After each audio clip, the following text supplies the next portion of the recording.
सरगुजा संसदीय क्षेत्र की सांसद श्रीमती रेणुका सिंह का 1 वर्ष का कार्यकाल पूरा होने के अवसर पे कांग्रेस पार्टी के प्रदेश सचिव नरेश राजवाड़े व इस्माइल खान के द्वारा प्रेस कॉन्फ्रेंस के माध्यम से सरगुजा संसदीय क्षेत्र की सांसद श्रीमती रेणुका सिंह के ऊपर कई आरोप लगाए गए।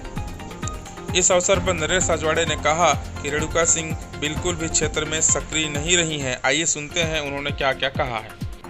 निश्चित रूप से पूरे देश में लोकसभा के चुनाव में मोदी जी बहुत प्रचंड बहुमत के साथ जीत करके आए। छत्तीसगढ़ में भी 11 में से 9 सांसद भारतीय जनता पार्टी के जीत करके आए हैं और खास करके सरगुजा लोकसभा क्षेत्र से श्रीमती रेणुका सिंह जी सांसद बनी। और ये सौभाग्य की बात ये है हमारे सरगुजा वासियों के लिए कि सांसद बनते ही ये केंद्रीय राज्य मंत्री का भी इनको दर्जा मिला। इनको कैबिनेट राज्य मंत्री माननीय मोदी जी ने बनाया है। हम सरगुजा वासियों को लग रहा था कि निश्चित रूप से सरगुजा का बहुत तीव्र गति से विकास होगा, लेकिन बहुत निराशा के साथ और खेद के साथ मुझे कहना पड़ रहा है कि 1 साल में ऐसा कुछ भी विकास हम क्षेत्र की जो सांसद हैं, जो आज केंद्रीय राज्य मंत्री हैं, जनजाति कार्य मंत्रालय देखती हैं, कोई भी ऐसा विकास का काम 1 साल में हमको सरगुजा में देखने को नहीं मिल रहा है। न रेलवे के क्षेत्र में कोई प्रोग्रेस हुआ, न ये जनजाति कार्य मंत्रालय ये राज्य मंत्री हैं, उस क्षेत्र में भी इन्होंने कोई सरगुजा के लिए विशेष पैकेज नहीं लाया। सरगुजा के मेडिकल कॉलेज के लिए भी इनका कोई विशेष पहल नहीं था, पिछले बार 0 ईयर घोषित हुआ। तो आदिवासियों के लिए भी कोई विशेष कोई भी काम नहीं दिख रहा है। 1 साल में हम कहें कि जो ये कह सकें कि हम सरगुजा के लिए हमने ये किया है, तो ये 1 साल का कार्यकाल बहुत ही निराशाजनक रहा।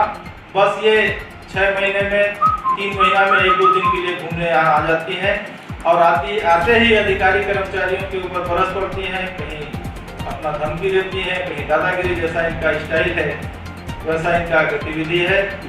और इनके क्रियाकलाप से क्षेत्रवासी, खास करके सरगुजा लोकसभा के क्षेत्रवासी बहुत ही उपेक्षित महसूस कर रहे हैं। कुछ भी काम 1 साल में इन्होंने नहीं किया। मर्यादित जो भाषा, इनका चाल और चरित्र है।